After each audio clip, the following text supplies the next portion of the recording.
شب قدر حضور علیہ السلام کی چاہت پر اللہ نے عطا فرمائی. سرکار صلی اللہ علیہ وسلم کو ایک افسردگی تھی کہ اللہ نے دوسرے انبیاء کی امت کو اتنی عمریں عطا کی. کوئی 1200 سال کا ہوا, کوئی 1000 سال کا ہوا, کوئی 500 سال کا ہوا. میری امت کی عمر کم ہے. تو اللہ نے محبوب کی افسردگی دیکھ کر کے جبریل کو بھیجا اور ارشاد فرمایا, حبیب تم افسردہ نہ ہونا. اگر ہم نے ان کو 1200 سال کی 500 سال کی عمر دی ہے تو آپ اس پہ افسردہ کیوں ہیں؟ عرض کی مولا وہ 1200 سال کی عبادت لائیں گے اور میری امت 60-70 سال کی عبادت لائے گی تو دونوں برابر کیسے ہوگی؟ میری امت پیچھے ہوگی اور وہ عمل کے میدان میں آگے ہوں گے. ارشاد ہوا, حبیب ان کو عمر لمبی دی ہے, تجھے وقت لمبا دیں گے. وہ اس طرح سے کہ تیری امت کو ماہ رمضان میں ایک رات عطا کریں گے جو شب قدر ہوگی, اور اس رات جو عبادت کرے گا اس کو 80 سال کی عبادت سے زیادہ ثواب عطا کریں گے. یعنی وہ رات 1000 مہینے سے افضل ہوگی. خیر من الف شہر, وہ 1000 مہینوں سے افضل ہوگی. تو اب کیا ہوگا؟ اگر وہ 1200 سال کی نیکیاں لائیں گے تو وہ 1200 سال کے گناہ بھی تو ساتھ میں لائیں گے. لیکن پیارے تیری امت آگے بڑھے گی. کیوں؟ کیونکہ ان کے گناہ تو 60-70 سال کے ہوں گے اور نیکیاں ہزاروں سال کی ہوگی. کیوں؟ اس لیے کہ اگر ایک انسان کو ہر سال 10 سال بھی مسلسل لیلۃ القدر مل جائے تو اس کی نیکیاں کتنی ہو گئی؟ 1000 مہینوں سے بہتر تو ایک ہی رات ہے. تو اب اگر اس کو 10-15 راتیں قسمت سے مل جائے اور وہ خوش نصیب جس کو 60-70 مرتبہ یہ رات مل جائے, پھر اس کی شان کیا ہوگی؟ تو اس لیے اس رات کی بڑی برکت ہے.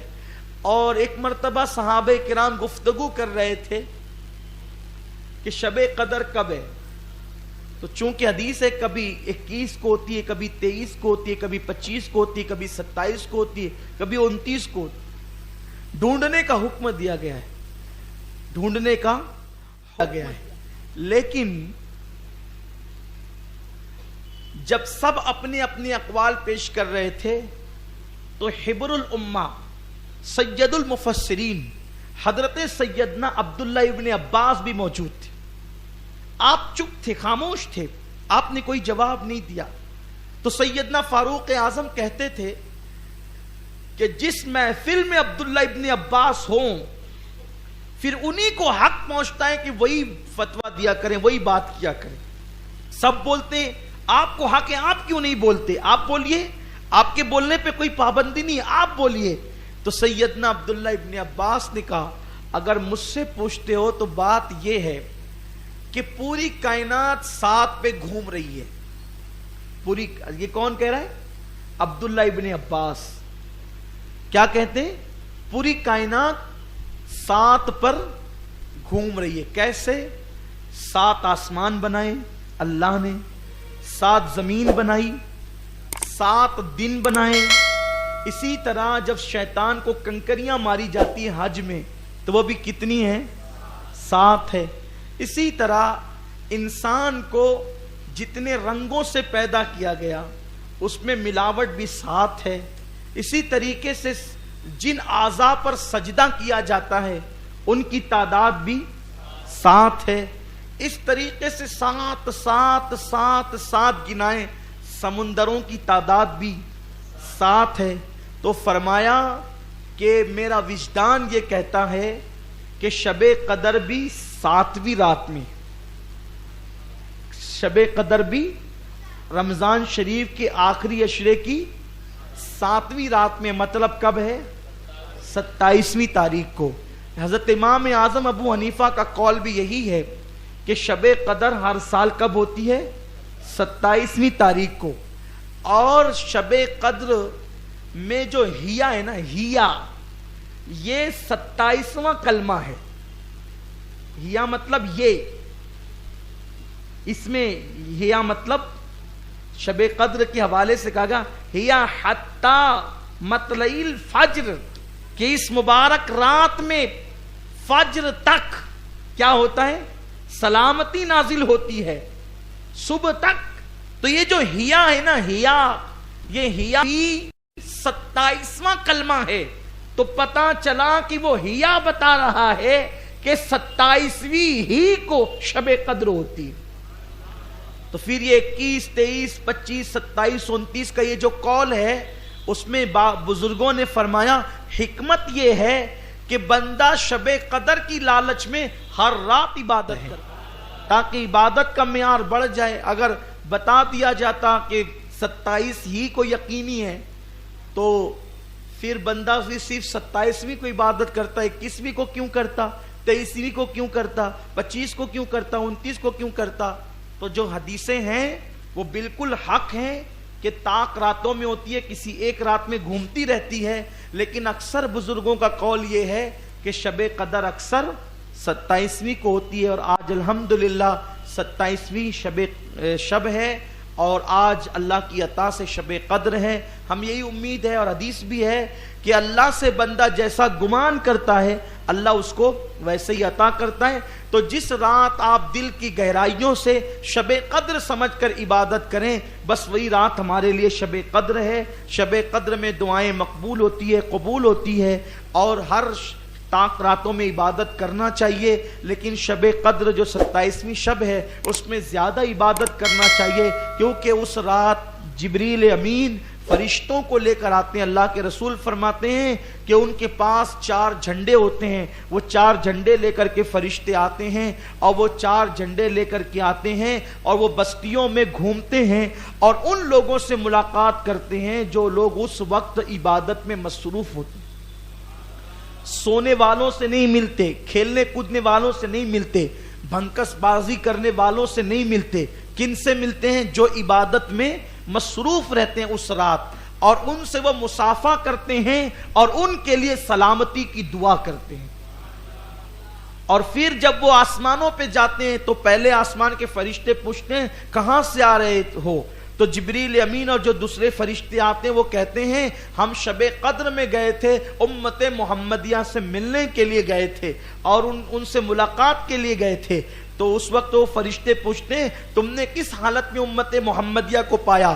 تو کیا کہتے ہیں؟ وہ کہتے ہیں کہ ہم نے انہیں رکوع میں پایا، سجود میں پایا، تسبیح میں پایا، اللہ کی حمد کرتے ہوئے پایا، ان کو اللہ کی تسبیح اور تقدیس بیان کرتے ہوئے پایا، وہ اوصاف بیان کرتے، تلاوت قرآن کرتے ہوئے پایا، ہم نے دعائیں کرتے ہوئے انہیں پایا. اس طرح کی وہ تفصیل بیان کرتے ہیں. اور پھر کیا بڑی پیاری بات کہتے ہیں، فرماتے ہیں جو نیک لوگ تھے امت محمد، اللہ نے ان سب کو بخش دیا، اور جب نیکوں کو بخش دیا، عبادت کرنے والوں کو بخش دیا، تو اللہ نے عبادت کرنے والوں کے طفیل میں گنہگاروں کو بھی بخش دیا. یعنی سب کی بخشش ہو گئی، سب کی نجات ہو گئی. سونے والے کس کے صدقے بخشے گئے؟ عبادت کرنے والوں کے صدقے بخشے گئے. تسبیح نہ کرنے والے کس کے صدقے بخشے گئے؟ تسبیح کرنے والوں کے صدقے بخشے گئے. لیکن وہ بخش تو دیے گئے، مگر فرشتوں سے ملاقات کا شرف کس کو حاصل ہوا؟ ان کو جو لوگ عبادتوں میں مصروف رہے. تو اللہ تعالیٰ آپ کو ہم سب کو بار بار شب قدر عطا فرمائے. لیکن زندگی کا کیا بھروسہ، زندگانی کا کیا بھروسہ؟ ہم کیا کہہ سکتے ہیں زندگی کو؟ پتہ نہیں آئندہ سال شب قدر ملے نہ ملے. اس لیے آج کی رات کثرت کے ساتھ عبادت کیجئے، درود شریف پڑھیے، تسبیح پڑھیے، استغفار پڑھیے، کلمہ شریف پڑھیے، اللہ رب العزت کی بارگاہ میں خوب خوب دعائیں کیجئے تاکہ اس کی برکتیں آپ کو ہم سب کو نصیب ہو سکیں. امید کرتا ہوں کہ آپ سب آج کی پوری رات دعا میں گزاریں گے، عبادتوں میں گزاریں گے، رب تبارک و تعالیٰ کو منانے کی اور اس کو راضی کرنے کی کوشش کریں گے.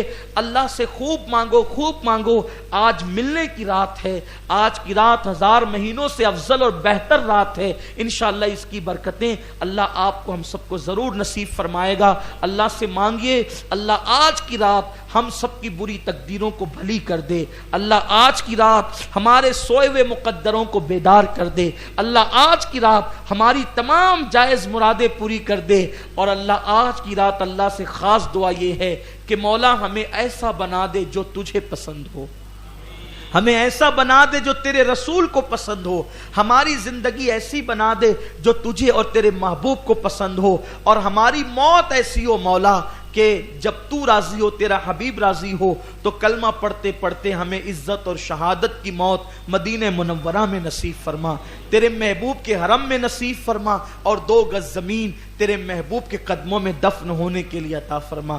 آج کی رات انشاءاللہ ہر طاق راتوں میں اسی مسجد میں صلاۃ التسبیح کا اہتمام کیا جا رہا ہے، اور آج کی رات بھی انشاءاللہ یہ اہتمام ہوگا۔ ٹائم کیا ہوگا؟ کوئی ذمہ دار یہاں موجود ہے؟ جی اچھا، روز آنا شاید 1:30 پونے 2 بجے کا ٹائم ہے، تو شاید آج بھی یہ ٹائم ہو، جو بھی آپ اپنے جی آج 1 بجے کا ٹائم ہے۔ اچھا آج 1 بجے کا ٹائم ہے۔ آپ سے گزارش ہے اگر اللہ نے آپ کو وقت دیا ہے تو آپ قیام اللیل کے لیے ضرور تشریف لائیں اور اپنی رات کو اللہ کی عبادت میں گزارنے کا شرف حاصل کریں۔ اللہ تعالی ہم سب کی مغفرت فرمائیں، سب کی بخشش فرمائیں۔ اما عائشہ صدیقہ نے پوچھا تھا یا رسول اللہ اگر مجھے شب قدر مل جائے تو میں کیا کروں؟ تو حضور نے فرمایا تھا ایک دعا بتا دیتا ہوں، وہ دعا پڑھنا، اللہم انک عفو تحب العفو فاعف عنی۔ یہ دعا آج رات کثرت سے پڑھے، اللہ ہم سب کو معاف فرمائے، ہمارے مرحومین کو معاف فرمائے۔ الفاتحہ الی حضرت النبی الکریم علیہ افضل الصلاۃ و اکمل التسلیم وابنہ الکریم الغوث الاعظم الجیلانی اجمعین۔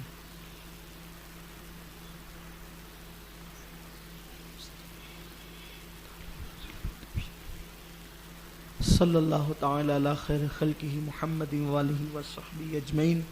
ان اللہ وملائکتہ یصلون علی النبی یا ایھا الذین آمنوا صلوا علیہ وسلموا تسلیما۔ رب صل وسلم دائما ابدا علی حبیبک خیر الخلق کلہم وافوض امری الی اللہ ان اللہ بصیر بالعباد۔